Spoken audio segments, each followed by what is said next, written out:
Hey guys, welcome back to my first real patron ramble in several months. I'm kind of trying to get these back on track and start doing them again.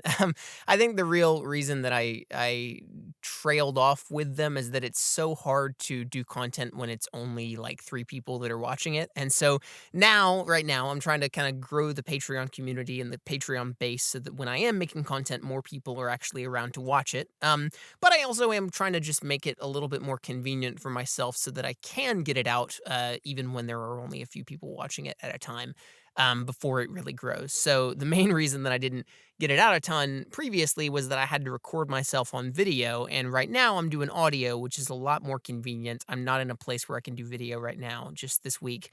Um, I do want to bring back doing rambles on video, and I think I will go back to that eventually, but for the time being, I'm just gonna do audio because it is a lot easier to get out there on a more regular basis. And, I feel like when I would do a ramble, like y'all would probably just put it on while you were doing something else anyway and mostly just listen to it. So I don't really feel like the difference between like an audio or a video ramble is that much, but maybe that's just me. You guys can let me know in the comments of this post. But yeah, so I put out like a topic vote thing to see which ramble you guys would want this month, and I'm going to be doing that in the next few months, next foreseeable months, to see which topics you guys want to see me cover. And I put out a bunch of niche kind of stuff like what are my favorite theme park attractions and thoughts on Dark Crystal Season 2? And then I said, all right, I'll do top 10 animated movies. And of course, that was the one that won. But that's fine because I love animated movies. And if animation was a genre, then it would be my favorite genre, probably. But yeah, so today I guess I'm just going to ramble about my top 10 animated films. I've made a list here and it's in no particular order. So the weird thing is, I love Disney movies. Like, I adore Disney. Many of them I consider a very big part of my life and a big part of inspiration for me as an artist. I adore Beauty and the Beast, and I adore Aladdin, and I adore Moana and Tangled, and Wreck It Ralph is one of my all-time faves. What else? Like even some of the classic Disney movies that some people consider like outdated or old or whatever. Like I love Jungle Book and I love Robin Hood. I think they're great. Um, but for some reason, or my phone just went off. For some reason, I don't really have all of those on my top 10 animated films. I don't know why. This is not like an objective list. It's not like the list of like the top 10 greatest animated films ever made. Because if it was that, it would probably have Spirited Away on it and it would probably have Beauty and the Beast on it and stuff like that. This is just like my top 10 personal favorite animated films that move me the most and that I connect with the most and that I think are very artistic. So but the weird thing is, yeah, there are no Disney movies on this list, despite me being a massive Disney file. So I don't know where that comes from, but that was the crazy thing. When I was making this list, I was like, holy cow, there are enough animated movies that I could do this list entirely without Disney, and I could do just an exclusively Disney list. But yeah, so this is my personal ranked list of animated films, but it's not really ranked because it's in no particular order. And I guess I'm just going to go through it and explain why each one is on there. So, yeah, first, for number one, even though it's not number one, is Kiki's Delivery Service. So, this movie has kind of changed my life almost, and it is my favorite Studio Ghibli film. Um, I saw Kiki's Delivery Service back about a year ago when I was on sort of my Ghibli binge fest, and I hadn't seen many Ghibli films before that. I haven't really grown up with any anime in my life, and so it was a big sort of, I'm gonna go watch all the Studio Ghibli movies about a year ago, and that was a huge thing for me. I devoured each one of them because they were all amazing. But Kiki's was by far my favorite. And I think there's a lot of reasons for that. One of the reasons is that I love a movie like Spirited Away, and I love movies like Totoro and all those, but those are very fantastical and by American standards, sometimes weird anime movies with a lot of crazy stuff going on. And I think that's what makes them so creative and unique and everything. But on the other hand, for me, a movie like Spirited Away with so much crazy stuff going on all over the place, I don't know, it's just not quite my cup of tea as much as something like Kiki's is. That's not to say that it's bad because I love Spirited Away, but the thing that I love the most about Kiki's Delivery Service is that it's so is domestic the right word? Maybe mundane is the right word? It's definitely the least supernatural and crazy off the walls and alien out of Ghibli's films. It feels the most grounded in the real world, which is saying something because it still has a girl who's on a flying broomstick. But the thing that makes Kiki so amazing for me is that it's completely relatable and grounded and naturalistic, and it's just so easy to see yourself in. And Patrick Willems actually made a video about it recently about Kiki's Delivery Service as a YouTuber and how it sort of is a metaphor almost for, or it can be a metaphor. It probably wasn't intended this way because it was invented before YouTube, but it can be a metaphor for YouTube burnout and how, when you have a thing that you love, like Kiki loves flying, and then you try to monetize that thing and turn it into your job, sometimes you start to love it less because it is your job and it feels like you're reporting for duty. And that's one of the things that makes Kiki so profound for me. Just all of the metaphors that it has in terms of um, artistic abilities and writer's block and not so subtle metaphors for starting your own business and everything. It's so relatable for me as someone who's done a lot of that through most of my teen years.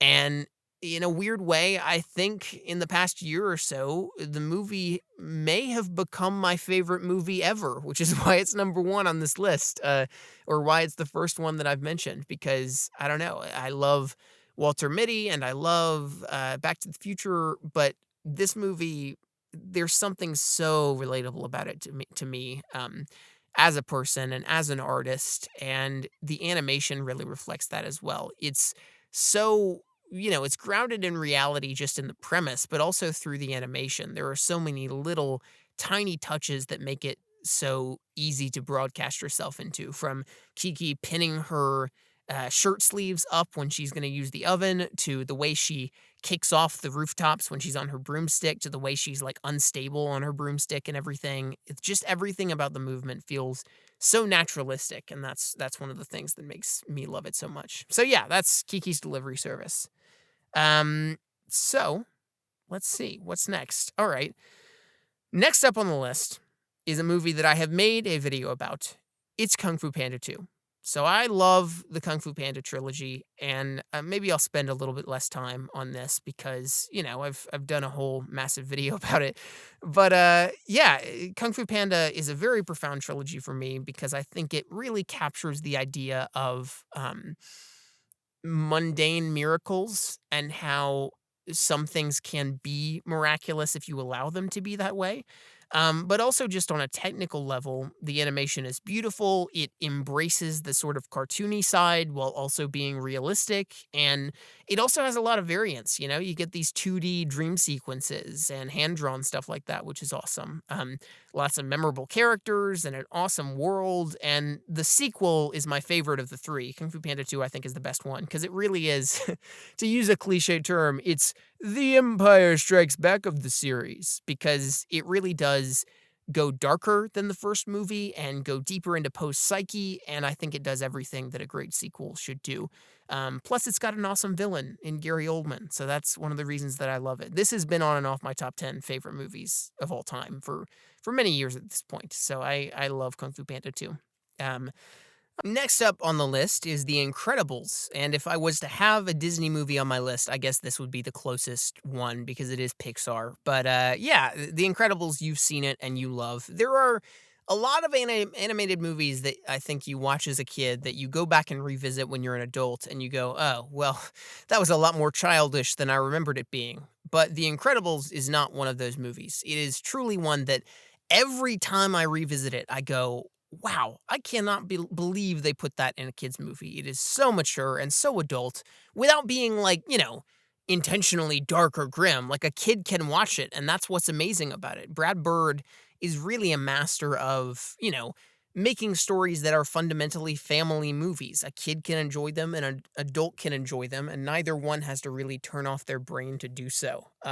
But yeah, like the thing, I guess this might be a trend with all my animated choices. The thing that makes them so special and that makes The Incredibles so special is once again the naturalism for me. Because, I mean, you look at a scene like the argument between Helen and Bob after he, saves the people in the burning building, and it feels like a real married couple fighting. There's no polished animated theatrical veneer about it. It just feels like a naturalistic conversation. And that was one of the things that was sorely lacking from the sequel, in my opinion, because, like, the sequel was fun and fine, but there was maybe one scene like that, versus The Incredibles for me is almost entirely scenes like that. I love it so much because of that.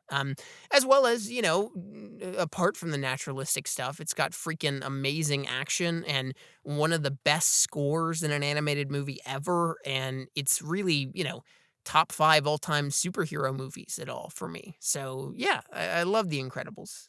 Alright, so next up on the list is a movie that I actually have a video in development about right now, so maybe I won't say a ton about it, but it's Cloudy with a Chance of Meatballs, and this is one of 3 Lord and Miller animated films on my top 10 animated films list. So, there's a bit of an implication there that they are one of the best animated creative teams working right now. Cloudy was their first animated movie, and I feel like a lot of people don't know that, but I saw it when I was very young when it was in theaters. Very young. I was like 9 or 10 or something like that. And I remember loving it back then, and I have quoted it for years since then because it is easily like that movie. If I was to if I had to, like, say Edgar Wright directed an animated movie, it would be that movie because there are so many brilliant visual jokes and background characters and background jokes and just subtle humor that you notice every time you watch it.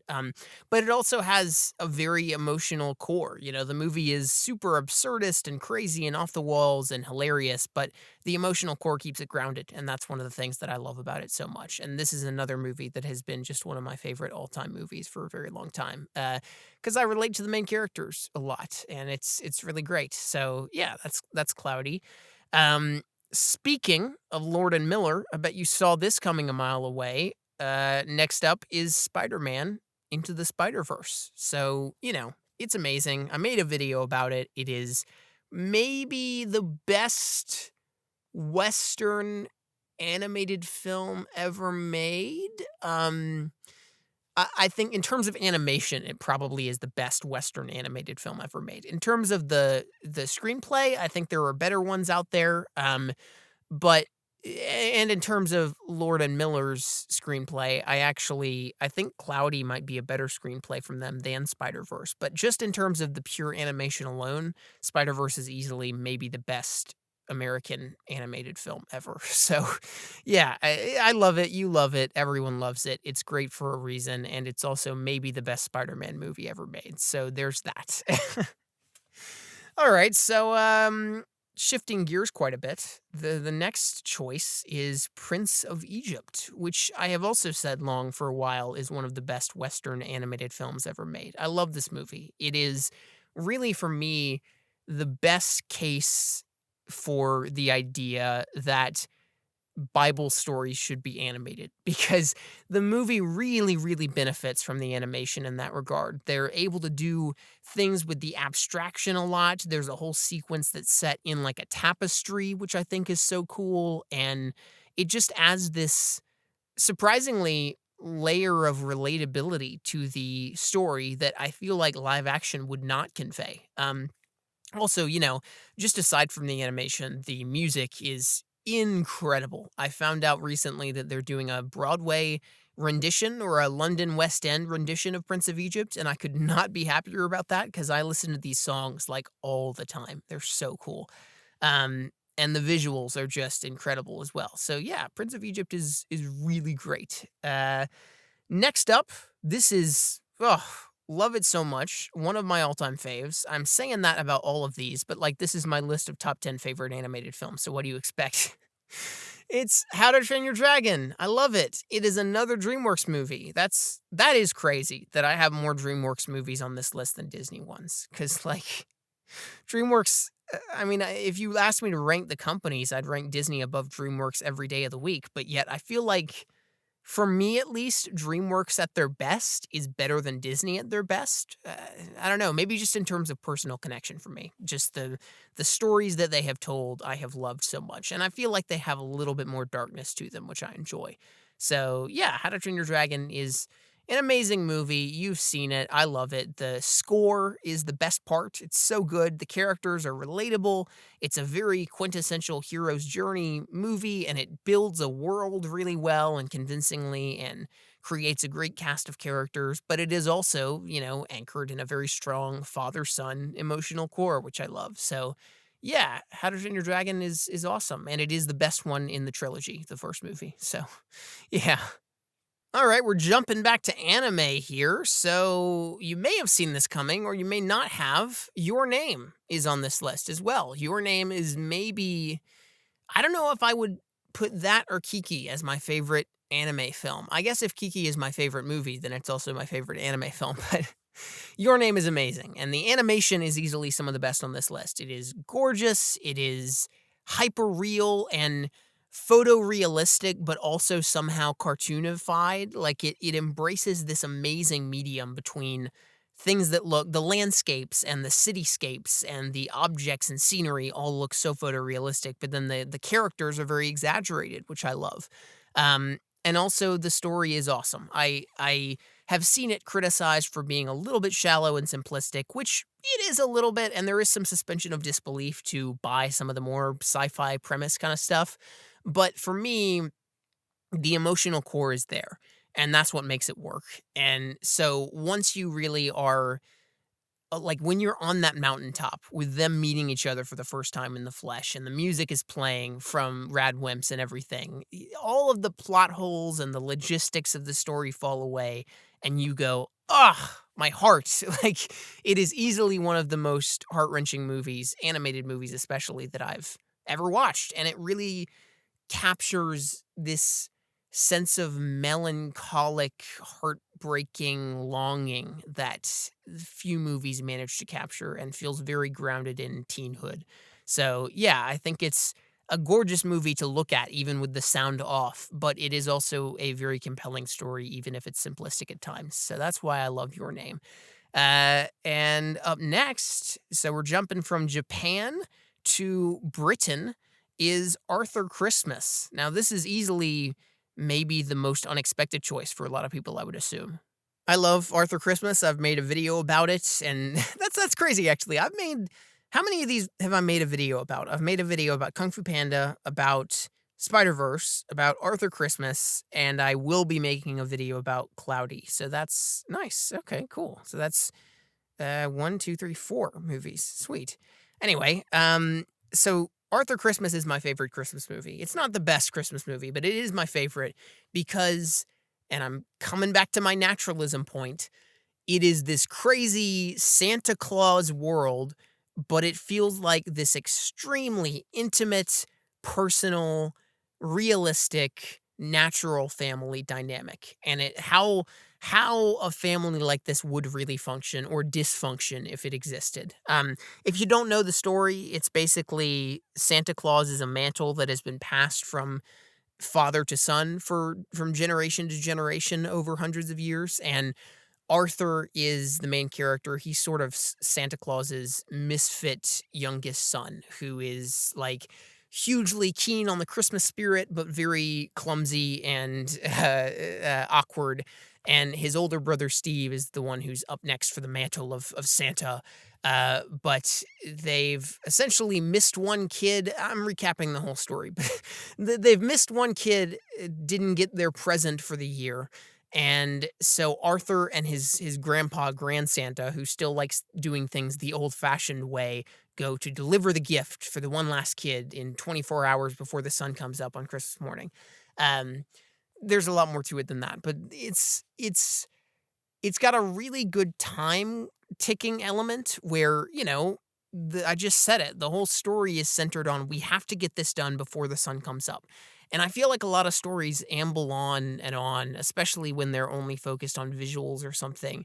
Versus Arthur Christmas has a very clear goal and a very clear driving motivation, and that's what I love about it. But it is once again one of these movies that feels very melancholic, and ultimately it's extremely heartwarming and uplifting in the end. But there's a lot of sadness in there, which I love because Arthur is kind of a misfit character, and the family is very dysfunctional, and everyone is flawed and human. So that's one of the reasons that I love it, and it is one of my favorite Christmas movies of all time. So yeah. All right, so last movie on the list, and I'll let you think for a minute on which movie it's going to be. It may reflect on my old YouTube roots. It is the Lego Movie. I love the Lego Movie. I mentioned before that there were 3 Lord and Miller movies on this list, so, it should be pretty easy for you. The Lego Movie is amazing. It's another I mean, I guess this is just true of all Lord and Miller movies, but it feels almost Edgar Wright-ish with the amount of times that you can rewatch it and notice little jokes in the background.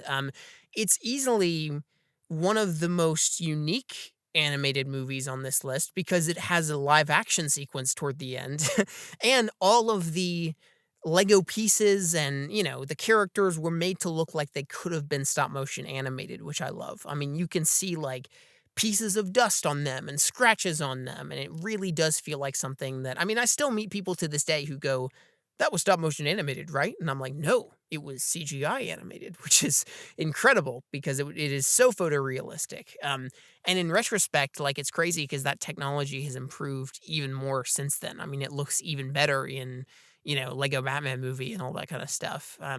I do think this is by far the best Lego movie. I think that's not a very hot take because, Lego Batman is fun, and Lego Ninjago I actually liked more than some. Lego Movie 2 I actually didn't like very much because I found it very over the top and obnoxious, which was kind of the point. But I don't know. I enjoyed that this one was a tiny, tiny, tiny bit more subtle. But yeah, I rewatched the Lego Movie so many times. I saw it in theaters, I believe 7 times or something like that, and it is totally one of these movies that you can rewatch a bajillion times and notice new things every time you watch it. It has a very strong emotional core, and it's very meta with the brand. It doesn't feel like a commercial for Lego. It feels like it very much pokes fun at itself, which I love. It's just super self-aware. So yeah, it's one of my faves just overall. But, so yeah, that's 1, 2, 3, 4, 5, 6, 7, 8, 9, 10. That's the list of top 10 animated movies. I hope you enjoyed this. Animation is really a medium that I feel like is so versatile, and I love to see new things done with it, and I just love it when people see it as something more than a tool to make children's content, you know? I don't know why it is, but I think most of the movies that speak to me have been animated, and I think part of that just comes from the universal nature of animation and the way that you can broadcast yourself into it, which is awesome. But yeah, so hopefully there's going to be more patron rambles where this came from. I'm hoping to do one every month and have you all vote on a topic. Please choose a theme park one sometime. I want to talk about theme parks. But yeah, I've enjoyed doing this animated stuff because I love animation so much. All right. Thanks for listening if you got this far, and I'll see you next month. All right. Bye.